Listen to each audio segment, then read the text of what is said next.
Some of us don't understand what happened before. What I mean by before, I mean talking about in 60s.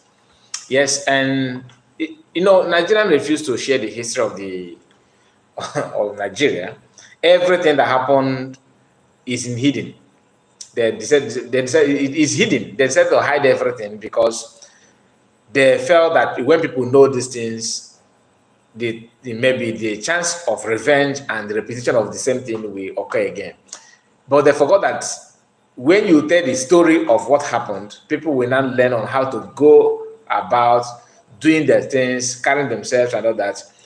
But in other words, somehow they told themselves about the story against one ethnic group, which is Igbo, just to make sure that their children will continue from where they stopped. Because to them, Igbos, you may say Biafrans are conquered people to them. But are we conquered? No, I don't think we are. Yes, we may say we are conquered politically, but what I mean by I don't think is that you cannot conquer somebody that God is with. That's my own opinion. And everything I'm going to say here is my own opinion. All right. So you can say your own, but this is what I believe on, and this is what I felt that our people need to know. Now, the 1966 or 1966 coup and all that, okay, that lead to killing of that is July 1966 coup that lead to killing of Agui Ironsi. Some people have this kind of story in their mind that Igbos are the cause of the way Nigeria is today, how the hatred and everything, but they failed to pick the information to know what actually happened. Okay, Agui Ironsi was murdered. Nobody's talking about that. The story and everything is about how Igbo killed the Mauritanian Mohammed, and I'm not saying that I'm not saying that I support the coup and everything. No, I don't support the coup. But when somebody made a mistake and you revenge, why are you going back, start talking about something that you have already paid back? I'm not saying that Igbos commit something that warrant them to revenge. I'm just saying in general, like in normal life, in daily activities, when your friend hurt you, you may say, okay, no, I will not forgive. I want to do the person back. After doing back to the person, why are you still coming back to talk about the same thing that you have actually revenge? Why I'm using the word of revenge, that's what they feel that they have committed. But let me say this. If Igbos are the one that plan and plot the coup and everything, and they killed Northerners and some other tribe, is the officer that committed those officers that committed those things, are they actually all Igbos, or do they have some intels? Do they have some other people from other tribes like Yoruba, Hausa that actually join hands in those things? And corruption or leadership is not about one ethnic group. For example, today in Nigeria, the tribe that is ruling Nigeria now is Yorubas, right? Tinubu, all his ministers and everything are mainly Yorubas. I'm not saying that Northerners and Igbos they may have one or two few people in the system, in the current regime. But when you want to, let's assume that you want to give award to Tinubu's government now. I mean, the award has to do with good governance, or maybe something very, very like a honor, okay, that they want to give awards to recognize, to appreciate, or something like that. Which tribe do you think that will receive the award more now? Is it not Yoruba tribe? Because mainly almost all the ministers and the political appointees and everything are Yorubas, because Tinubu that is ruling them now is from Yoruba land. Then reverse the case. If you are to, maybe, I don't want to use kill, okay, because I don't want to make this to look like we are preaching for war and anarchy. No. If you want to, maybe, let's say, sanction, let me use the word sanction those corrupt politicians current in Tinubu's government, you may end up sanctioning or punishing more people from Yoruba tribe than other tribe. what am I saying? During the time of the coup, the agenda is to flush out all the corrupt leaders in Nigeria. And people that were in government that are actually doing those things are mainly Northerners. So when they have to take those people away or buy them, you end up buying more Northerners or more other people from other region. That was what happened. This is not me justifying the killing of anybody. I'm just telling you what you need to know about it. Okay. Now, let's start by this our brother that actually put a very detailed the whole thing that happened. Okay. Let me start by flipping the camera. Now, just pay attention as we go through this video. Okay. Pay attention. July 29, 1966 coup in Nigeria, detailing how General JTU Aguiyi-Ironsi was overthrown in a northern counter-coup. Hello. Now, this is, he said, we need to understand the issue that these are northerners. After the coup, they want to counter coup. Now, by overthrowing the Aguiyi-Ironsi's regime and all that. Now, pay attention because I want to make sure that you pick the point that I want you to understand. What I want to understand in this video. Listen. All was going to be bombarded. Nevertheless, the military governor, Lieutenant Colonel Francis Adekunle Fajri, hosted a grand reception in the evening, which buried the simmering tensions beneath. The hand of fate was beckoning. Ironsi and Fajri both served. Just hold on. Just a moment, because I want to show you that you will be able to see everything.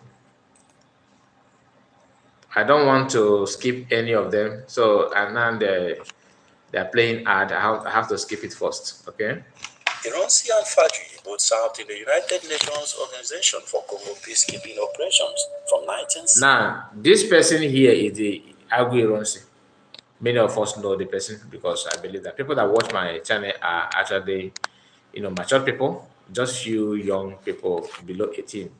But mainly people 40, 50, 30 something are my they're the subscribers we have here. So this is Aguiyi-Ironsi and this is Fajimi, this one. Okay, now both of them have worked together in UN Congo peacekeeping in 1964. Both of them, so they know each other. Listen. To 1964. Fajri was a well-known Nigerian officer who was the first to get an international military citation. Nonetheless, in response to a call from Lieutenant Tamuadikon in Abeokuta, Lieutenant Garba Dada Paiku roused other northern officers at the 4th Battalion, including Major T.Y. Danjuma. Now, this man here, T.Y. Danjuma, is actually the reason why I decided to react on this. Because he's still living. He's still living, he's alive today, and Gowon is alive, or Passenger is alive. Now, there's a reason why those individuals are still living. Just pay attention, because when you hear this man complain about herdsmen and ISWAB and how Northerners are dealing with them, you will think that originally this man, from beginning, that he sees himself as middle belterner. No. Here, you will see him regarding himself, Northerners, our brothers and sisters, and all that, just to get at Igbo man. Let's go there.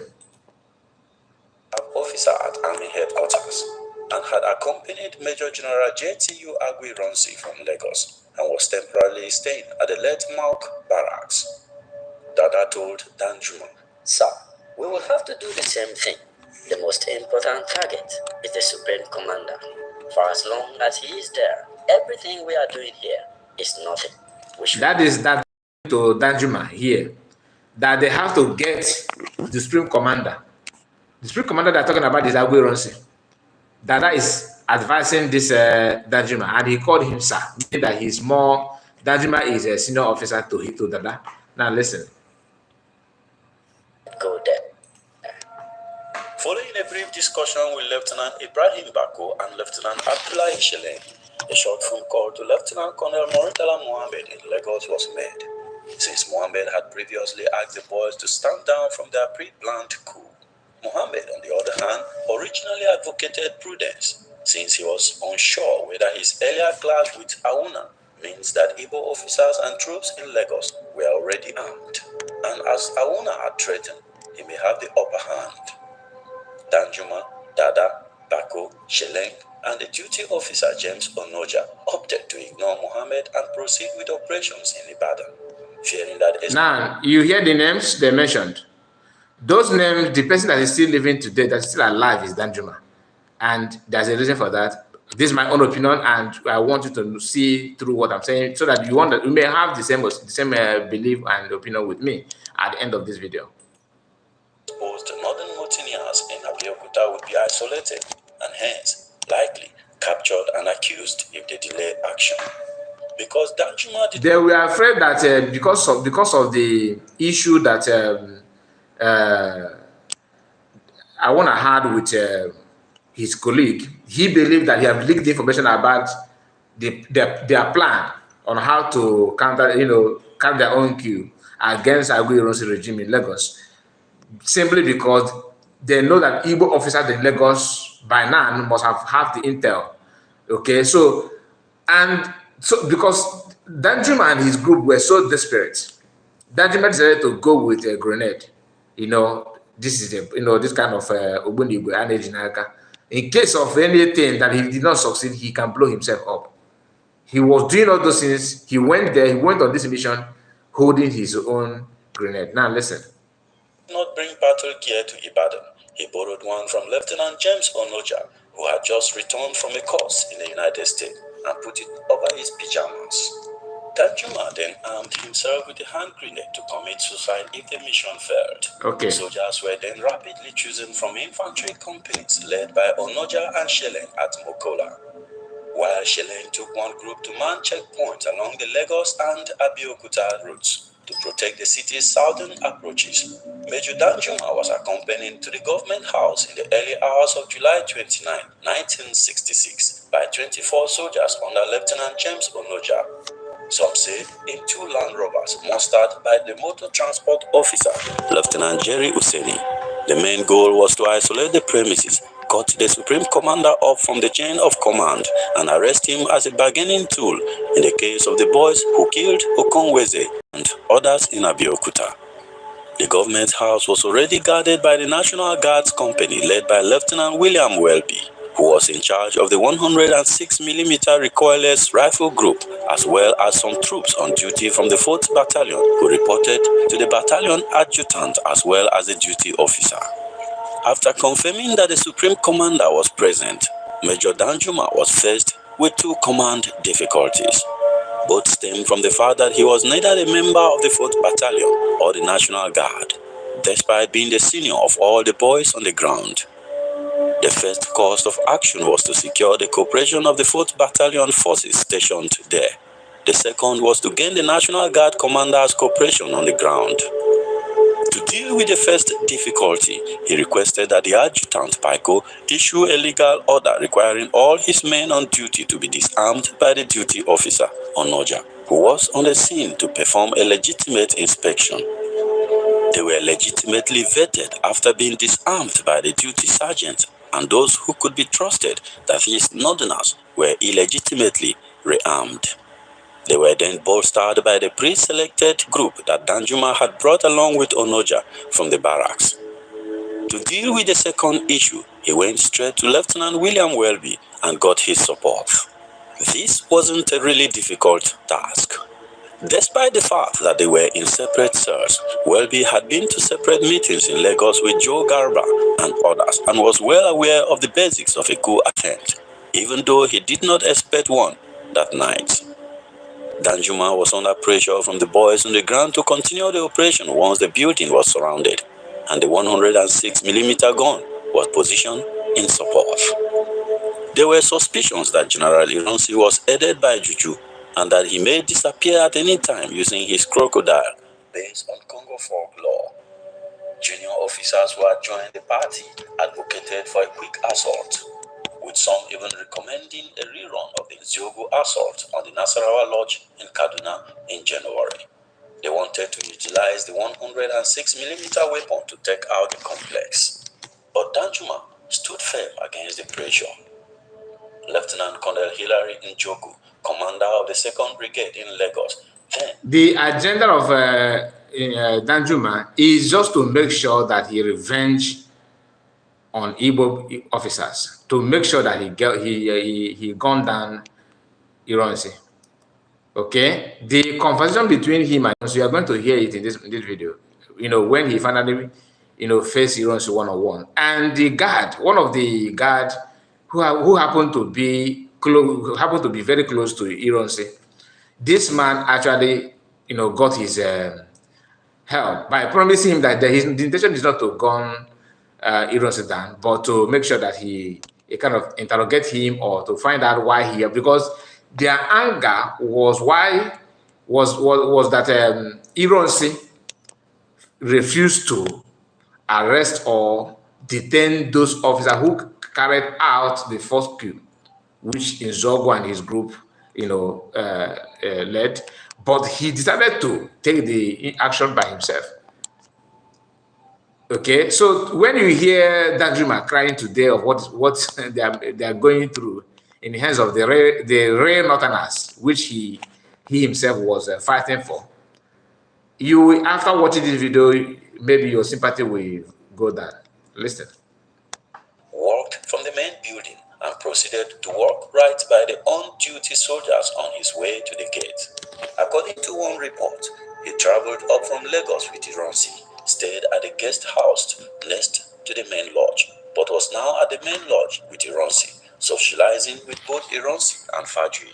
Now, Fajui is this man that he gave the support of Danjuma and his group to invade Ironsi's lodge. But the problem is that he don't know that these people will actually, gun this man down. And he was the one that invited Ironsi to the venue. This man here, okay? He invited Ironsi to come and leak the information to Danjumas. But he don't know that the intention was to overthrow Ironsi. And when they say overthrown, it's not as if they're going to say, okay, pack your fire and go home. No, they have to also take your life. According to one account, he traveled up from Lagos that evening to brief the commander-in-chief when suspicion of a coup spread among senior Igbo officers in Lagos. He was fired at. So I have to pause it because of the sound of the catapult, so that it will not require issue. I don't want issue with the video because, content like this you need to be careful. The policy to upload this one, the policy were not as it is today. So let's just bypass that place, then we can bring another one. Ostensibly to mobilize loyal unit, and he reacted in kind. Some believe he was the first to fire. So the killing continued against anything that stands on the way. This is Danjuma's action, and nobody's talking about it. Everything is about Igbos.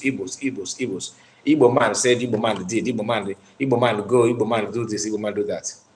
Do you understand it? Why? Because Igbo people are, to them, are vegetable. To University College Hospital at first, but the people they shot are Igbo officers, so who they felt that may be aware of what they want to do.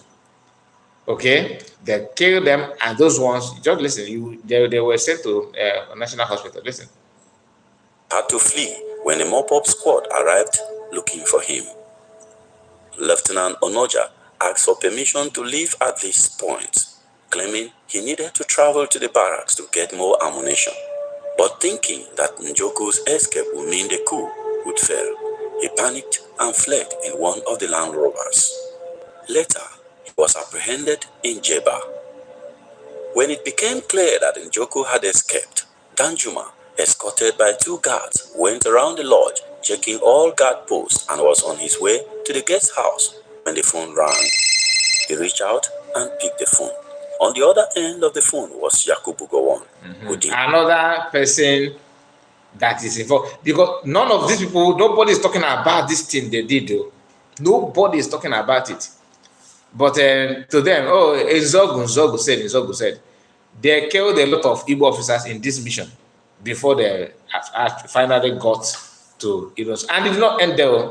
Then you hear another story, okay, another issue where they went to how they massacred the Igbos in the north. These are between soldiers with soldiers. Then, listen. demanded to speak with the brigade commander, Colonel Njoku. But Njoku was absent. After a brief talk over the phone, Gowon cautioned Danjuma to avoid any further bloodshed. It is not.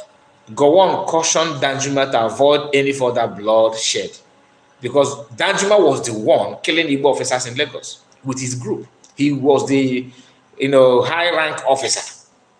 Today, Danjuma is still alive. Well, nobody's talking about. You see, if you watch some videos about Nzogu, just go to the comment section. For some of them that uploaded that did not blog the comment section, you see some Igbo people. I am an Igbo man, but I hate what Nzogu did. Nzogu is the one that put Nigeria in the way it is. Some of our people are very, very, very, very stupid. I'm not saying that Nzogu killing of anybody, assassinating anybody is good. But the reason why those officers actually carried that coup in the first place, are we not expressing the corruption today? In fact, now if the corruption was maybe we're operating in 20%, now it's 150 to even 1 million. I don't know the percentage to mention. Now Nigeria is now the highest in the whole world. Number one. Clear from available information what Gowon did with the explosive information he had just gained from Danjuma, or how he and Ogundipe planned to deal with it. Danjuma does not say any senior officer, Gowon included, explicitly asked him to stop what he was doing.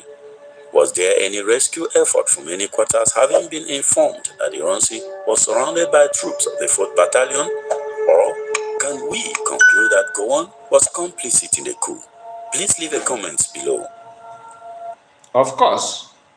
How can you? He knows the reason why he called Njoko was to maybe to know where his location, so that he can link it to, or to see psychologically, to know how he maybe to get some information from Njoko, to know what Njoko know, so they can now pass it to Danjuma, because he was in contact with Danjuma. But if not, why will he tell you? Why will he know that Danjuma was the one killing people in his group in Lagos?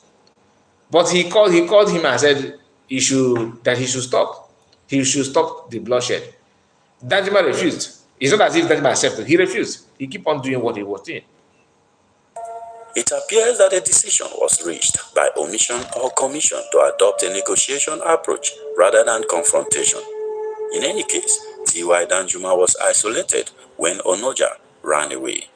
With no duty officer on site and no other officers from the 4th Battalion, the non-commissioned officers began to doubt if they should follow bizarre orders from this major they had never met before, who was dressed in a mid-sized American satin combat uniform over pajamas and wasn't even from their unit. They began to suspect Danjuma was an Igbo officer based on his physique and bearings, as well as his reluctance.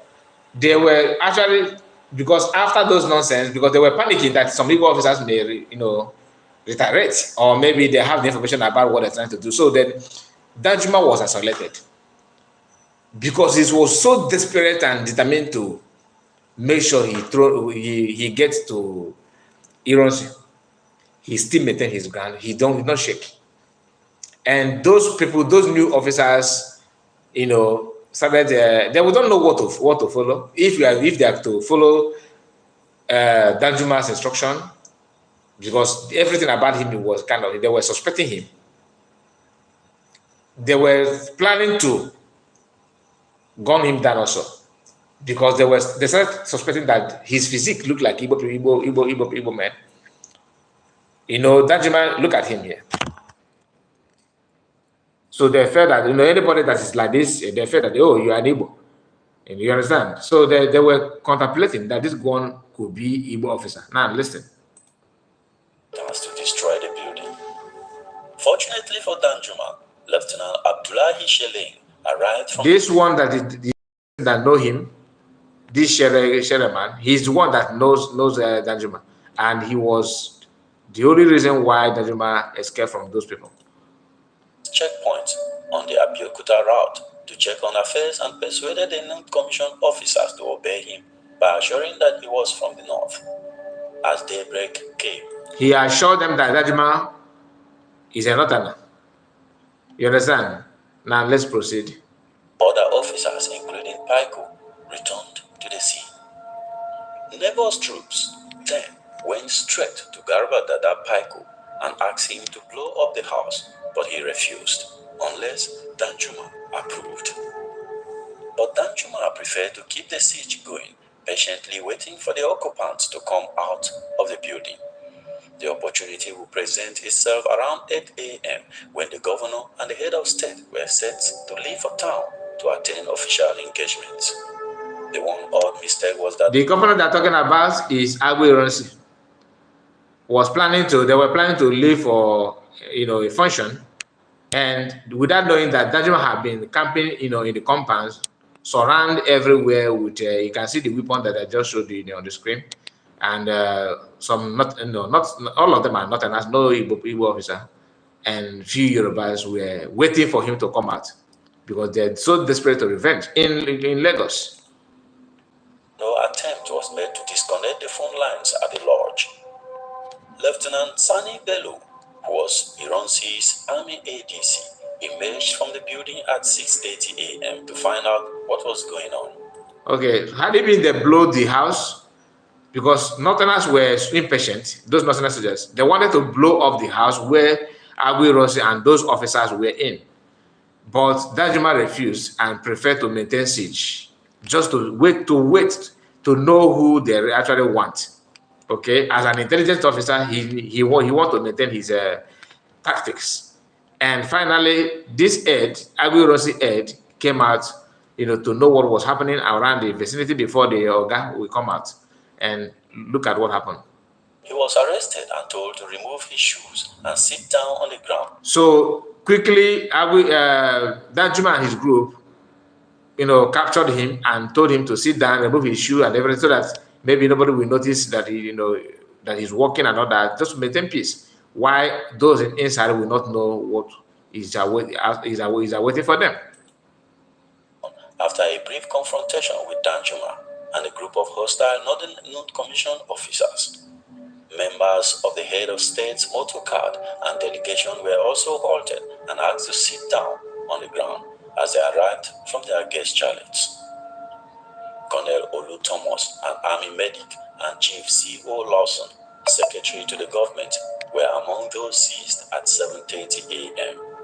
Lieutenant Colonel Fajui personally emerged from the building at this point. According to all the sources, his ADC disappeared all through the night and switched sides. After a brief confrontation with T.Y. Danjuma, which indicates that the boys were there for his boss, he was led back into the building to meet Ironsi. At this point, Danjuma was brandishing a hand grenade to commit suicide should there be any attempt by Fajui or Ironsi to fight back. A moment later, they got to Ironsi, who shouted, quote, "Young man," and Danjuma responded, "Sir, you are under arrest." Ironsi then asked, "What is the matter?" In his response, Danjuma replied, "The matter is you, sir. You told us in January, when we supported you to quell the mutiny, that all the dissident elements that took part in the mutiny will be court-martialed. It is July now. You have done nothing. You kept this board."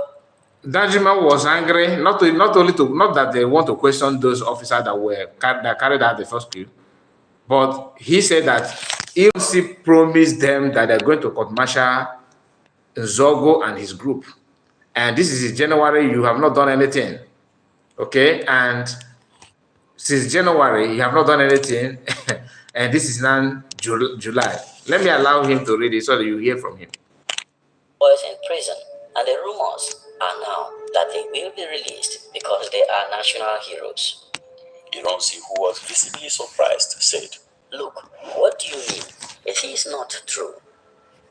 At this point, Ironsi and Danjuma began arguing, with Faju getting in between them and reminding Danjuma again and again of his promise that no harm would come to Ironsi. Now, this is to tell you that Fajuma, or whatever they call himself, was aware of the plan against Ironsi. Remember, he was one that invited Ironsi that they want to have this meeting and all that. Okay, and Ironsi was there in his lodge and everything, spending time together.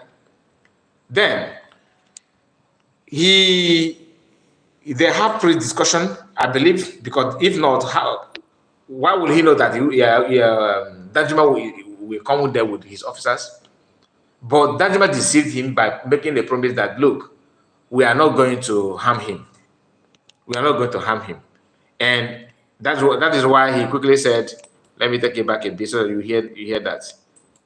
Getting in between them and reminding Danjuma again and again of his promise that no harm would come to Ironsi. Yeah, he reminded Danjuma again and again that no harm will come to Ironsi. Do you understand that? But Danjuma, as a desperate man who wants to revenge the death of Northerners, said this. Danjuma interjected. "Fajri, get out of my way. You, just calm down." Danjuma said to Ironsi, "You organized the killing of our brother officers in January, and you have done..." You organized the killing of our brothers in January, and you have done nothing to bring the so-called dissident element to justice, because you were part and parcel of the whole thing. It sounds like the word of Danjuma, to be honest. And look at the Koko here. Look at him. "Nothing to bring the so-called dissident element to justice, because you were part and parcel of the whole thing." But Ironsi argued. "Who told you that? You know it is not true." Danjuma then said, "You are lying.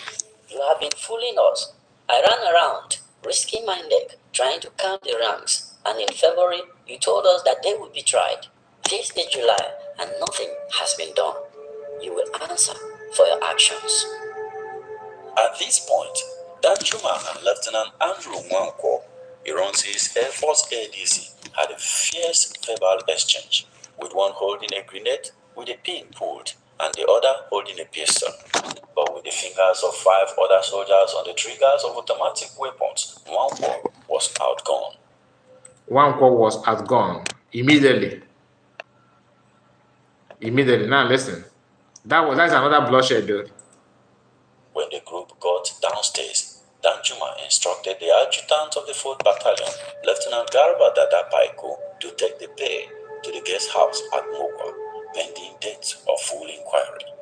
But Dada was not committed to the commitment of safety for the two. After a fierce confrontation between them, Fajui turned to Danjuma and said, "You gave us the assurance." Danjuma replied, "Yes, sir. I am sure you will be all right."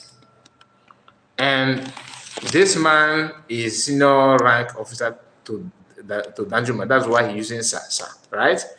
But he gave the assurance to this man, Fajumi, that he's not going to harm Ironsi.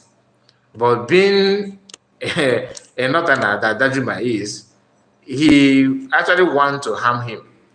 You understand? That's why, when he was confronting Ironsi, he said that he would have been running around to calm the rank, the ranks, that's all the top officers from the north, not to act, that they should wait for Ironsi to do something about it. And doing something is to court-martial those ones. And Ironsi, according to him, refused to do the right thing. Therefore, they have to go after Ironsi. And from here, they buy the Ironsi. But he was wrong. He had lost control of the situation already. Both Ironsi and Faji were squeezed into a front seat of one vehicle and taken away. They drove to Mile 8 on Iwo Road, where the group dismounted and went into the bush, crossing a small stream. Ironsi and Faji were subjected to beatings and interrogation. It has been reported that Ironsi was shot back. So here is where they buy Ironsi and Fajumi. Okay. That an angry northern officer spied them because he refused to answer questions. He refused to confess his role in the January coup.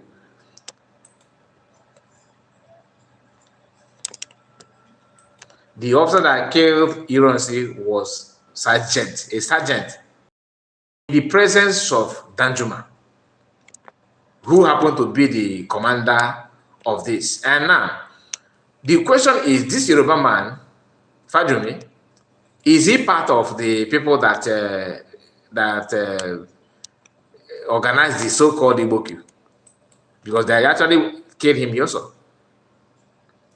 That Fajumi was not spared either. I don't want to play because of the gunshot, you understand? So I will be telling you what, just listen. They shot me immediately.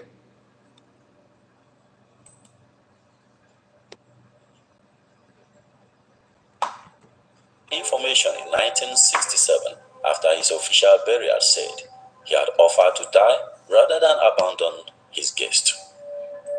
He decided to die rather than to abandon his guest. That's to tell you that he's the one that will invite Ironsi in that place.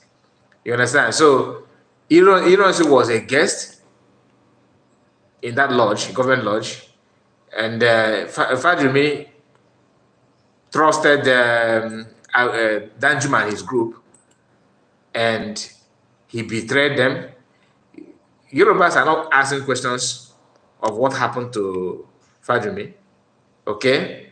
But that's a story for another day. The only thing I want you to understand is that it is good to know who you are and where you come from. Danjuma he's alive today. That his brothers that he's talking about, that's his brother that he want to revenge their death about. He revenged, not he wanted, by killing. Nobody's talking about what happened to Ironsi. Ironsi actually, facilitated his death, because I don't see the reason why. That's one thing about Igbo people. When people are opposing threats on your brother, you look around and say, it's a business between him and them. You don't pay attention to hear what those ones that are pushing for war are attacking him or have killed him, what they were saying before they killed him. The agenda, the purpose of their actions on your brother, you don't listen to that, because when somebody is saying Omoigbo and beating your brother, they beat that person because he's Omoigbo. And you as an Igbo person on the other side, it's just maybe they're having a problem because they buy something and he refused to pay, or it's not the issue. Because you have heard him saying Omoigbo, why killing a person? Simply means that you as an Igbo person, who may not have anything to do with the person at that moment, you also a problem. It's a matter of time. It will get to you. If not, after seeing what happened in the queue, that those northern officers were not happy, okay, you still have a northern as your aide, you have a northern as a security guard, you have all those things around you, and you still believe that what happened there happened at the end like that. No, that's a very big mistake. He did not act as an officer, to be honest with you. He should have applied more wisdom. Anyway, my people, I have to bring it an end now. Thank you so much for your time. Tell me what you think about this thing, because I want to know your reaction and your response. Do you think that Danjuma deserves to witness what Nigeria is going through now? Do you think that he's alive to see Biafra? Because that is another thing. He did not end here. His hatred did not end here. He was part and parcel of the Biafran Nigerian genocidal war. Okay? He Danjuma and Gowon and Obasanjo, these three individuals are one of the worst thing, they are top haters of Igbo people. No matter what they say now, it doesn't matter. They are the ones that have done a lot of damages on their people. So when you hear them, oh, Plateau killing and Castina killing, Benue killing and all these things, you may not, some of them are common, some of them are nemesis. And each time you listen to this kind of videos and just a throwback event, what happened in the past, if you are showing some sympathy and planning on how to help the indigenous people from those areas, you will be tempted not to, because of what those heartless individuals have caused. I'm not saying if you want to revenge, you are not to revenge. That's on you. But after the event, what next? For how long are you going to kill Igbo people in the name of January 1966 coup? For how long? The same coup that made you not to allow Igbo people to be president after Iglon Seal, the same coup that have made you not to allow Igbo people to own or to have any say in the system, the same coup. And you see, new generation people are still talking about it without talking about the revenge of their fathers. Thank you so much, and see you again. And don't forget to subscribe, like the video, and bye-bye for now. Take care.